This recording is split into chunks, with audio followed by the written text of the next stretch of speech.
Bismillahirrahmanirrahim. Assalamualaikum warahmatullahi wabarakatuh.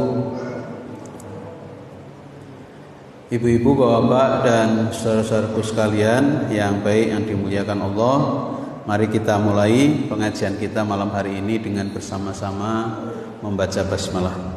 Bismillahirrahmanirrahim. Alhamdulillahirabbil alamin. Alladzi anzala as-sakinata fi qulubil mu'minin. Asyhadu an la ilaha illallah al-malikul haqqul mubin wa asyhadu anna Muhammadan abduhu wa rasuluh al-mab'utsur rahmatan lil alamin. Allahumma shalli wa sallim ala nabiyyina Muhammadin wa ala alihi wa ashabihi ajma'in. Amma ba'du. Ibu-ibu, bapak dan saudaraku sekalian yang dirahmati Allah, bersyukur kita kepada Allah Subhanahu wa taala masih diberi kesempatan hidup dalam keadaan sehat walafiat jasmaniah rohaniah kita, terutama sekali masih diberikan kesempatan untuk bertemu dengan waktu maghrib dan bisa dimudahkan, diringankan untuk sholat maghrib berjamaah. Mudah-mudahan sholat kita kali ini dicatat oleh Allah Subhanahu wa taala sebagai amal soleh kita. Amin ya rabbal alamin. Dan kita berharap kepada Allah mudah-mudahan dipertemukan dengan waktu isya dan bisa sholat isya berjamaah dengan sebaik-baiknya. Kemudian kita bersolawat kepada Nabi dan keluarganya. Allahumma sholli ala Muhammad wa ala ali Muhammad. Mudah-mudahan kita menjadi orang-orang yang semakin mencintai Rasulullah Shallallahu Alaihi Wasallam dengan menghidup-hidupkan sunnah-sunnah Rasulullah dalam kehidupan kita sehari-hari. Bapak Ibu yang baik yang dimuliakan Allah, malam hari ini saya akan menyampaikan tentang akidah ya, yang temanya ini pentingnya akidah dalam kehidupan seseorang.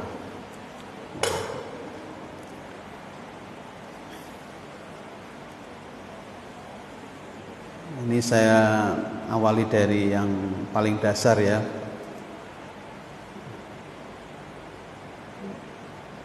Akidah secara bahasa itu artinya ikatan. Ikatan. Sedangkan secara istilah yaitu keyakinan hati dan pembenaran terhadap sesuatu.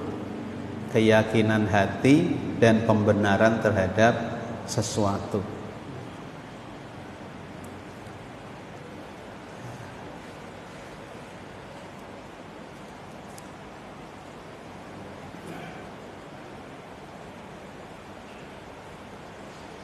Kemudian akidah ini juga bisa diartikan keimanan yang mantap tanpa disertai keraguan di dalam hati seseorang.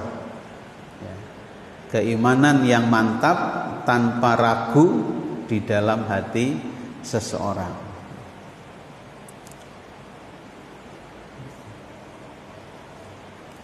Akidah yang benar merupakan landasan tegaknya agama dan kunci diterimanya amal. Sebagaimana disampaikan oleh Allah Subhanahu wa taala di dalam surat Al-Kahfi ayat 110, "Faman kana yarju liqa'a rabbih falyamal amalan sholihan wa la yusyrik bi ibadati rabbih ahada." Barang siapa yang mengharapkan perjumpaan dengan Tuhannya, hendaklah dia beramal soleh dan tidak mempersekutukan sesuatu apapun dengan Allah dalam beribadah kepadanya. Jadi tidak mempersekutukan artinya punya akidah yang benar.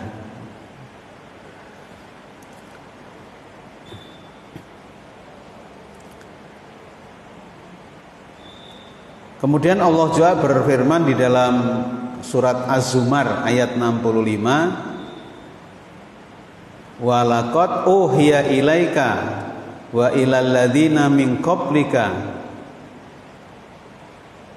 la in asyrakta la yahbatanna amaluka wa la takunanna minal khosirin. Sungguh telah diwahyukan kepadamu dan kepada orang-orang sebelummu, sungguh apabila kamu berbuat syirik pasti akan terhapus seluruh amalmu dan kamu benar-benar akan termasuk golongan orang-orang yang rugi. Dan syirik di sini lawan dari akidah yang mantap. Jadi kedudukan akidah yang mantap itu sangat penting dalam kehidupan kita. Bahkan dalam ayat ini, kalau kita melakukan syirik, maka amal-amal kita hilang, terhapus semuanya. Dan pada saat itu kita termasuk orang-orang yang rugi. Oleh karena itu kita tidak mau akidah kita rusak, ya, akidah kita melemah seperti itu. Oleh karena itu para rasul sangat memperhatikan perbaikan akidah sebagai prioritas pertama dakwah mereka. Jadi dakwah pertama yang diserukan oleh para rasul kepada umatnya adalah menyembah kepada Allah saja dan meninggalkan penyembahan kepada selainnya. Itu dakwah pertama ya, yang disampaikan oleh para rasul pertama kepada umatnya adalah menyembah hanya kepada Allah dan meninggalkan penyembahan kepada yang lainnya. Kata Allah di dalam Al-Quran surat An-Nahl ayat 36, walaqad ba'asna fi kulli ummatin rasulan ani'budullaha ya wajtanibut taghut ya ani'budullaha ya walaqad ba'asna fi kulli ummatin rasul, dan kami telah membangkitkan setiap dari umat ya itu rasul, para rasul. Kemudian rasul itu mengatakan ani'budullah, sembahlah Allah, wajtanibut taghut, dan tinggalkan menyembah kepada selain Allah, menyembah kepada taghut ya, menyembah kepada selain Allah. Ini ayatnya sangat tegas ini ya. Walaqad ba'asna fi kulli ummatin rasulan ani'budullah wajtanibut taghut.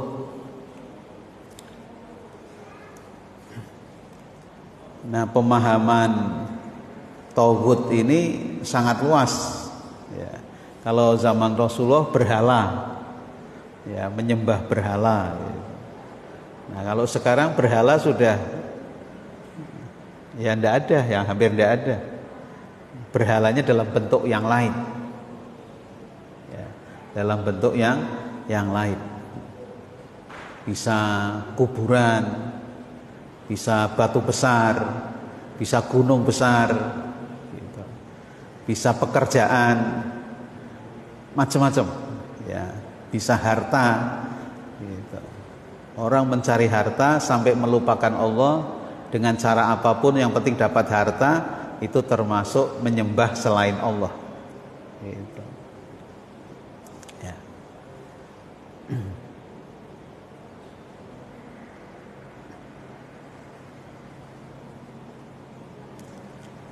Di dalam surat yang lain, surat Al-A'raf ayat 59 juga Allah mengatakan, wahai kaumku, sembahlah Allah, tiada sesembahan yang benar bagi kalian selain Allah ya.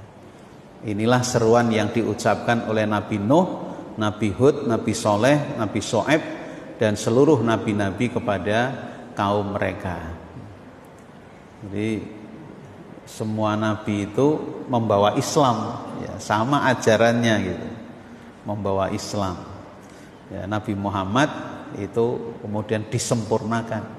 Seluruh ajaran dari nabi-nabi itu disempurnakan pada zamannya Nabi Muhammad sallallahu alaihi wasallam. Al-yauma akmaltu lakum dinakum wa atmamtu alaikum nikmati wa raditu lakumul Islam madinah. Hari ini aku sempurnakan nikmatku untukmu, aku cukupkan nikmatku kepadamu, dan aku ridho Islam menjadi agamamu. Nah, jadi sudah sempurna Islam pada zaman Rasulullah.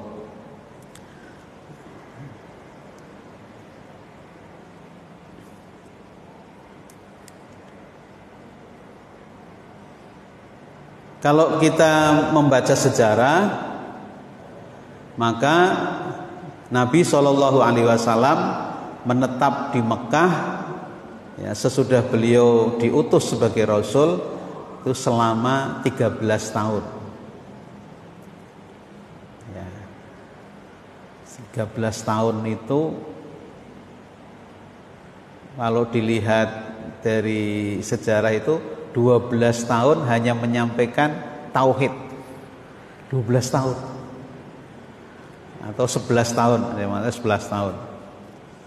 Karena tahun terakhir kemudian Isra Mi'raj.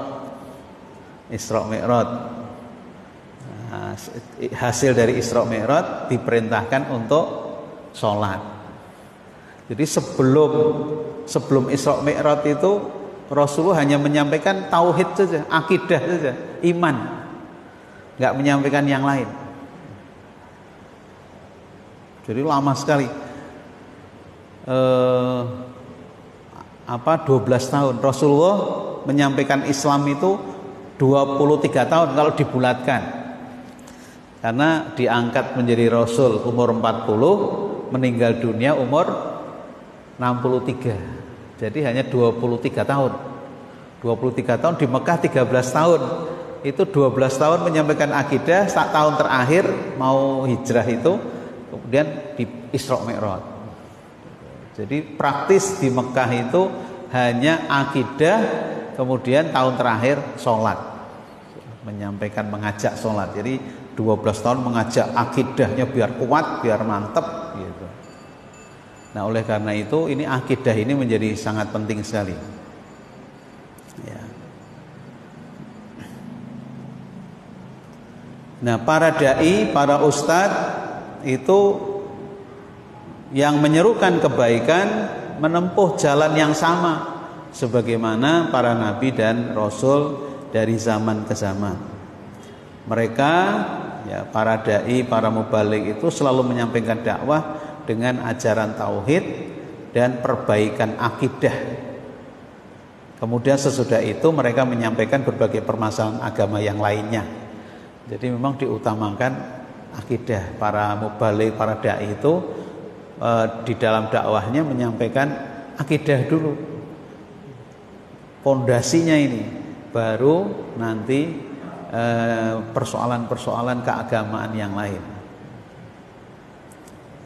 Oleh karena itu diulang-ulang tidak apa-apa, menyampaikan akidah ini diulang-ulang tidak apa-apa, karena ini sangat penting sekali. Nah, Bapak Ibu yang baik yang dimuliakan Allah, apa sih sebab-sebab penyimpangan akidah? Ya. Jadi apa sebab yang menjadikan terjadinya penyimpangan-penyimpangan di dalam soal akidah ini apa? Ya, yang kita harapkan akidah kita bagus, lurus, sesuai dengan yang dituntunkan Allah dan Rasulnya. Tapi kenyataannya di masyarakat akidah masyarakat itu ada penyimpangan-penyimpangan. Nah, ini sebabnya apa? Mengapa perlu disampaikan ini? Karena penyimpangan akidah ya, yang benar, dari akidah yang benar itu sumber malapetaka. Jadi sumber malapetaka masyarakat itu kalau terjadi penyimpangan akidah.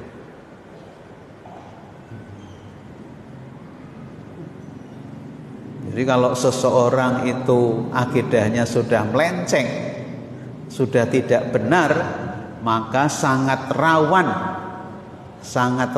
sekali termakan oleh berbagai macam keraguan dan kerancuan berpikir. Nah, ini yang ditekankan di sini. Oleh karena itu, dengan akidah yang benar itu sangat penting, sebab kalau sudah akidahnya melenceng, ini sumber malapetaka. Sumber malapetaka, disebutnya begitu, sumber malapetaka. Jadi kalau ada musibah-musibah, ini sumbernya gitu. Nah, maka kalau sumbernya tercegah, ya insya Allah malapetakanya tidak terjadi kan begitu.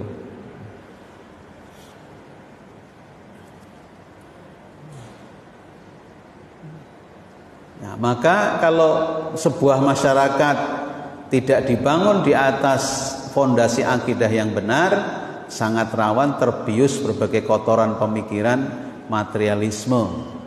Ya. Materialisme itu segala-galanya diukur dengan materi. Ya, materialism. Sehingga apabila diajak untuk kebaikan, diajak untuk melakukan kebaikan, ya, itu pertama yang difikirkan, saya dapat apa, dapat materi apa gitu. Kalau nggak dapat materi, sungkan. Kalau nggak dapat apa-apa, sungkan gitu. Nah, karena tadi berpikirnya sudah terkotori oleh materialisme itu. Jadi berpikirnya itu dapat apa gitu. Kalau nggak dapat apa-apa, sungkan gitu. Saya tidak ikut lah gitu. Kalau nggak dapat apa-apa, saya tidak ikut gitu. Nah, itu bahayanya kalau sudah terbius oleh kotoran pemikiran materialisme seperti itu.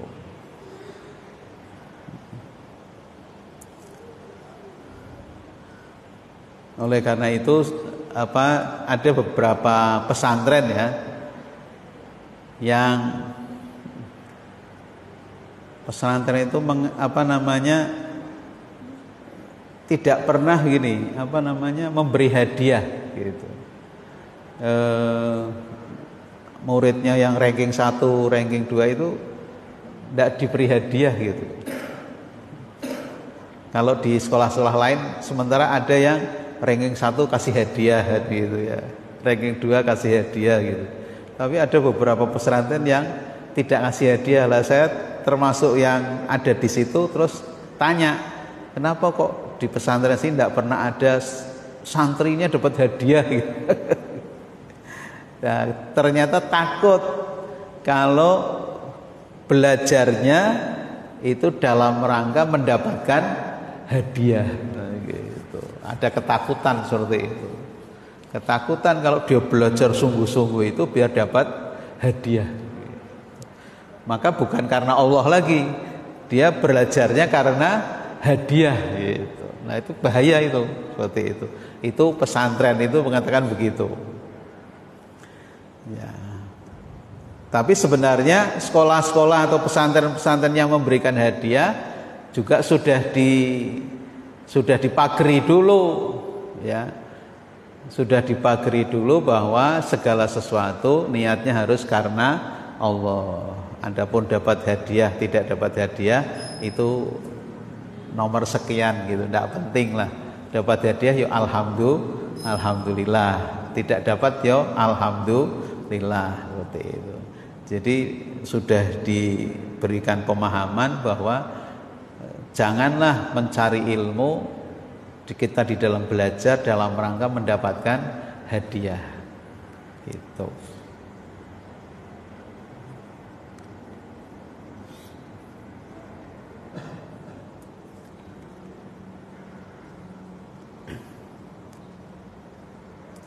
Nah, karena sudah kalau masyarakat sudah terkotori dengan materialisme itu, maka mereka menjadi budak-budak dunia. Ya, sholat ditinggalkan. Kalau sudah seperti itu, sholat ditinggalkan. Gampang meninggalkan sholat itu gampang. Gitu. Tidak merasa berdosa gitu. Gampang aja. Ya. Kemudian nanti majelis-majelis taklim sepi. Gitu ya. Masjid-masjid juga tidak ramai. Jadi di kampung ada masjid tapi masjidnya sepi gitu. Seakan-akan kampung itu bukan kampungnya orang Islam. Ada masjid tapi masjidnya sepi gitu. Nah, ini yang dikhawatirkan seperti itu. Nah, kemudian apa yang menyebabkan seperti itu? Jadi secara umum penyebabnya adalah terkotori oleh materialisme. Tapi yang secara khusus apa gitu? Secara khusus penyebabnya apa? Penyebab utamanya ada beberapa, ini yang saya akan sampaikan. Yang pertama, enggan belajar agama, terutama akidah. Itu satu. Males belajar agama itu males, terutama belajar akidah. Itu penyebab utamanya itu satu. Ya. Kemudian yang kedua, ta'assub dengan budaya nenek moyang. Ta'assub itu fanatik, ya, fanatis gitu. Ya, budaya nenek moyang itu benar apa salah, pokoknya ini budaya gitu. Kerjakan saja gitu. Fanatik gitu. Padahal belum tentu budaya itu terkadang bertentangan dengan akidah Islam. Karena itu budaya terus harus dikembangkan, tidak boleh mati gitu. Salah satunya misalnya budaya nyadran, misalnya budaya nyadran. Jadi, membawa segala sesuatu di tengah laut terus dibuang di tengah laut. Kalau di Indonesia biasanya ada kepala kerbau kasih makanan macam-macam, minuman macam-macam, terus di melaut ke tengah terus dibuang ke laut. Supaya punya keyakinan supaya lautnya tidak membawa mara bahaya. Lautnya nanti membawa keberkahan. Nah, gitu. Nah, itu keyakinan yang begitu itu termasuk budaya, ya. Budaya nenek moyang. Kemudian dipertahankan. Itu harus terus dilestarikan gitu. Kenapa seperti itu? Karena ta'assub, fanatik gitu. Tapi sekarang sudah mulai berubah. Saya dapat informasi Pak Ozali itu kepala kerbonya itu nanti dibawa pulang gitu. tidak dihanyutkan gitu. Yang dihanyutkan yang murah-murah gitu. Yang kepala kerbonya dibawa pulang terus buat mandaran gitu. Nah, karena sayang gitu. Kepala kerbo kok dibuang tok gitu. Kepala kambing dikerabek aja jadi gulai kambing gitu. Nah, ini kepala kerbo kok dibuang tok gitu. Maka sekarang sudah dibawa pulang, tidak dibuang gitu. Cuma istilahnya apa? Dibawa ke tengah, terus dibawa kembali lagi gitu. Jadi yang mereka yakini sebagai sesuatu yang bisa membawa keberkahan itu bisa dibohongi gitu. Bisa dibohongi juga gitu.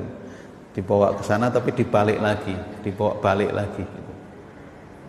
Itu yang kedua, ta'assub dengan budaya nenek moyang ini yang bisa merusak akidah. Ya.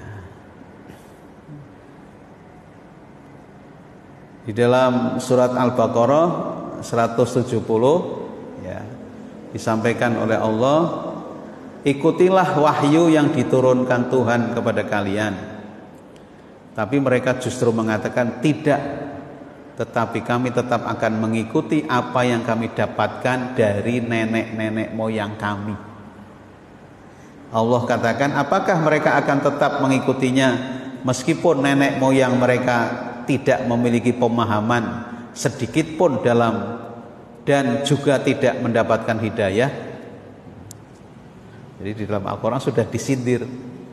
Jadi mereka fanatik terhadap budaya nenek moyang, tapi kemudian Allah mengatakan ikutilah wahyu yang diturunkan Allah kepada kalian lewat para nabi. Mereka mengatakan tidak, kami tetap akan mengikuti budaya nenek moyang. Terus Allah berkata, apakah mereka akan tetap mengikuti budaya nenek moyang walaupun nenek moyang mereka nggak ngerti agama, gitu, menyalahi agama. Itu Al-Baqarah 170. Jadi memang ada sebagian masyarakat yang ta'assub atau fanatik terhadap budaya nenek moyang ini.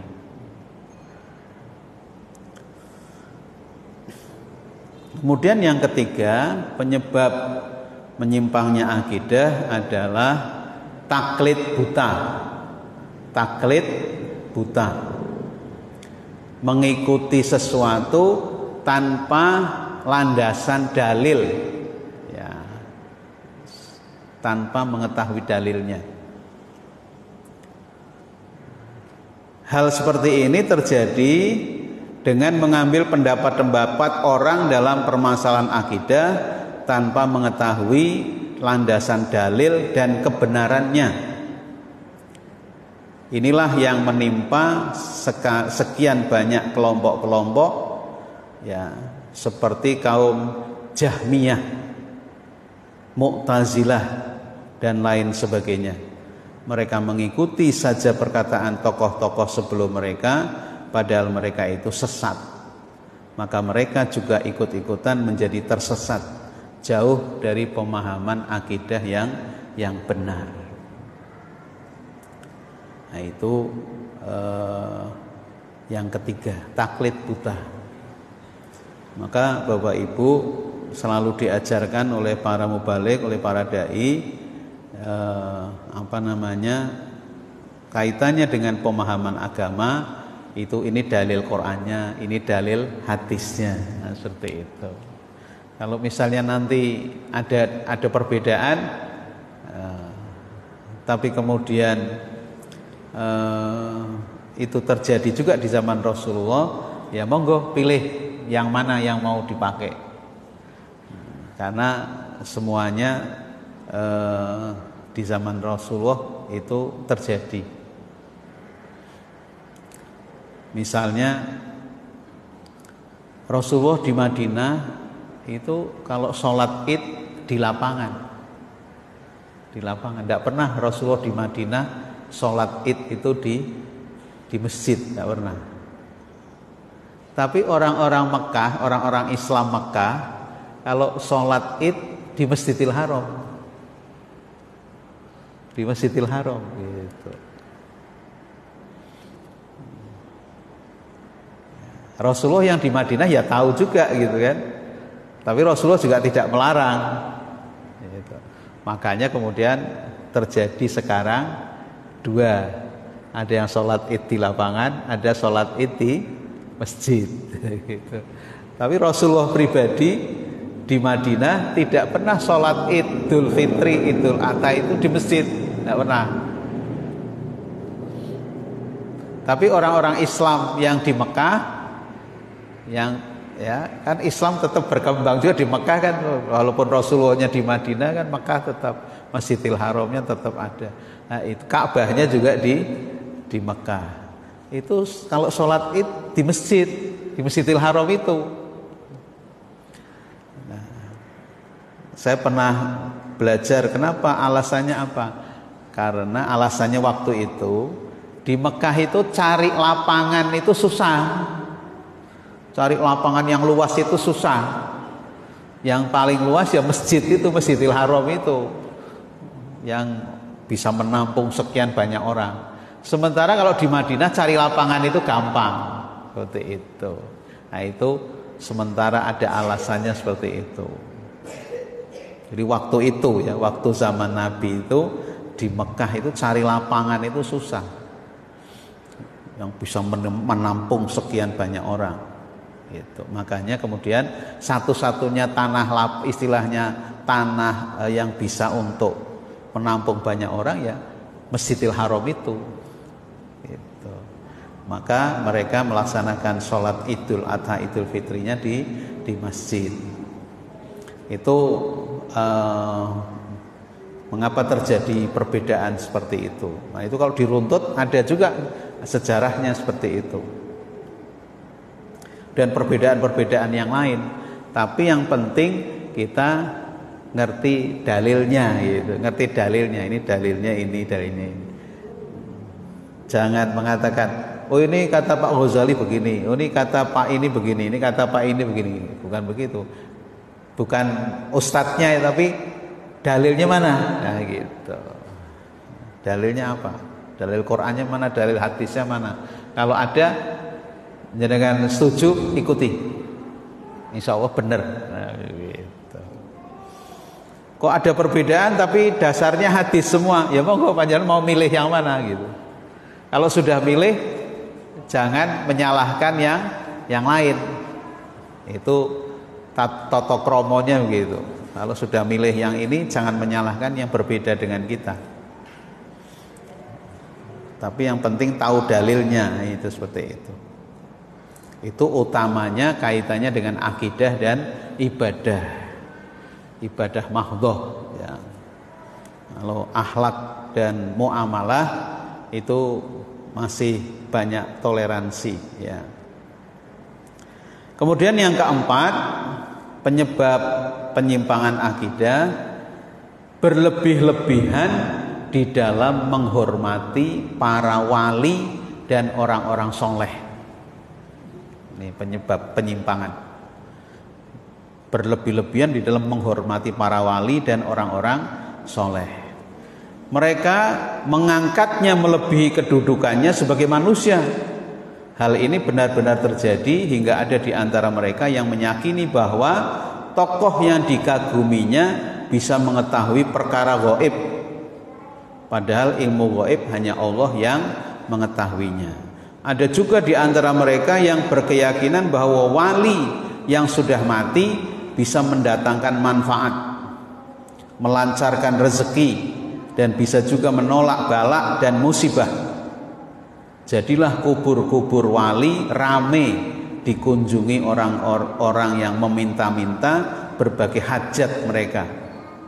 Mereka beralasan hal itu mereka lakukan karena mereka merasa sebagai orang-orang yang banyak dosanya sehingga tidak pantas menghadap Allah sendiri. Nah ini salah satu penyebabnya ya. Jadi melebih-lebihkan penghormatan kepada para wali.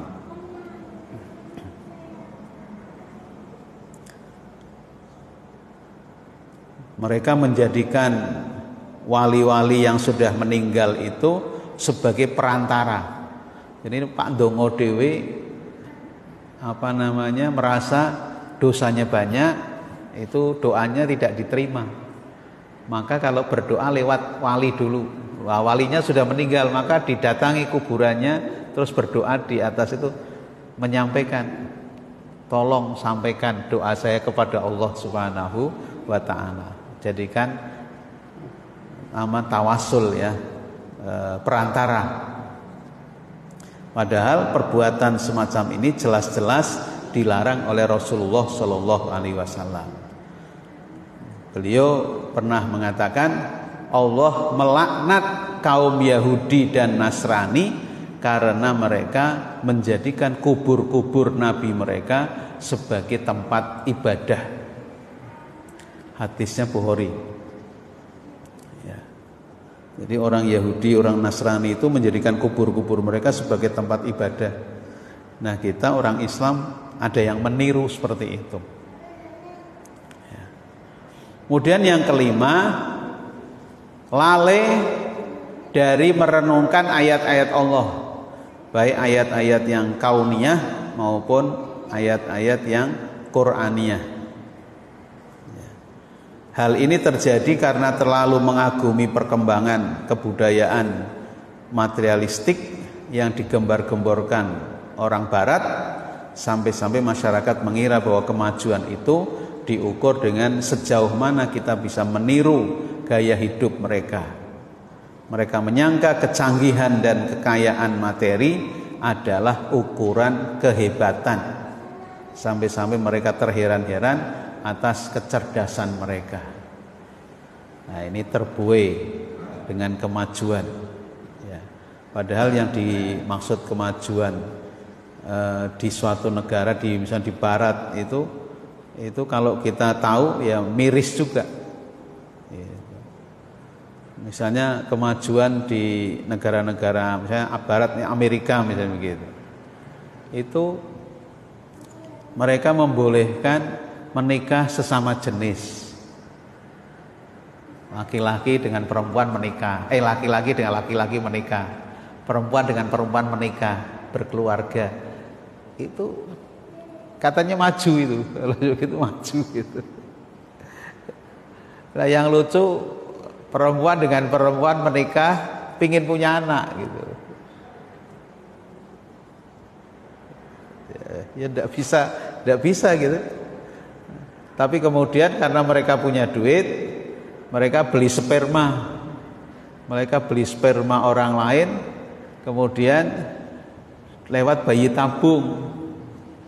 Ya, lewat bayi tabung, setelah jadi dipertemukan di tabung, dimasukkan ke rahim salah satu wanita yang berkeluarga itu, sehingga wanita yang satu hamil nanti melahirkan anak. Itu kalau mau punya anak begitu caranya gitu. Masya Allah, ini nyata Bapak Ibu sekalian, di Amerika itu nyata seperti itu. Ya, laki-laki dengan laki-laki menikah, itu mau ngapain gitu? Perempuan dengan perempuan menikah, itu mau ngapain gitu? Ya. Nah, itu mereka yang maju itu seperti itu. Ya, mereka yang maju seperti itu. Nah, orang sebagian kemudian terbuai dengan kemajuan yang semacam itu, dan termasuk di Indonesia juga masih berjuang itu, mereka berjuang bagaimana supaya undang-undang itu membolehkan perkawinan antar jenis, insyaallah ya. Termasuk mengusul supaya lesbian itu dibolehkan di negeri ini. Nah, itu repotnya seperti itu.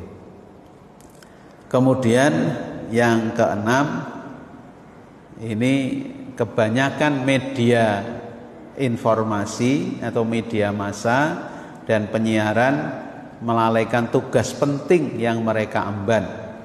Ya, sebagian besar siaran dan acara yang mereka tampilkan tidak memperhatikan aturan agama. Ini kemudian menimbulkan fasilitas-fasilitas itu berubah menjadi sarana perusak dan penghancur generasi umat Islam. Jadi media itu ya penting, tapi kita harus milih-milih mana yang harus kita tonton, mana yang tidak harus kita tonton. Gitu. Apalagi Bapak Ibu di rumahnya punya parabola. Ya, parabola itu channelnya ratusan, bisa diganti kapan saja. Ini nggak suka ganti channel yang lain, ganti lagi channel yang lain. Dan kebanyakan channel itu di dalam menyiarkan programnya minim di dalam mempertimbangkan soal agama, minim. Gitu. Pokoknya tayang masyarakat senang gitu. Tapi dari tinjauan agama itu sebenarnya sangat memprihatinkan. Nah, itu penyebab menyimpangnya akidah. Jangan coba kalau punya anak ya lihat TV yang disetel apa namanya program apa, atau kalau nonton film gitu. Kalau nonton film putra putri jenengan nonton filmnya apa? Film apa? Bisa ditebak itu mesti Korea gitu. Kalau nyetel film Korea gitu. Ya kalau sudah filmnya yang disetel Korea, ya sudah tidak ada pendidikan agama itu. Di film itu tidak ada pendidikan agama, sama sekali nggak ada. Ya, lah itu. Dan kemudian umat Islam sendiri terkadang ya tidak banyak melakukan kreativitas di dalam membuat film. Yang terakhir,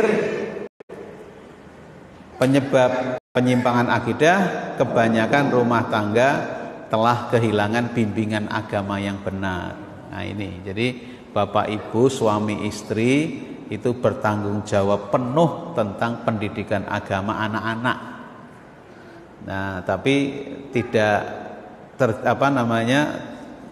hal ini bisa terjadi juga banyak keluarga yang bapak ibunya hanya sibuk mencari duit, mencari kesejahteraan hidup, kemudian melupakan pendidikan agama anak-anaknya.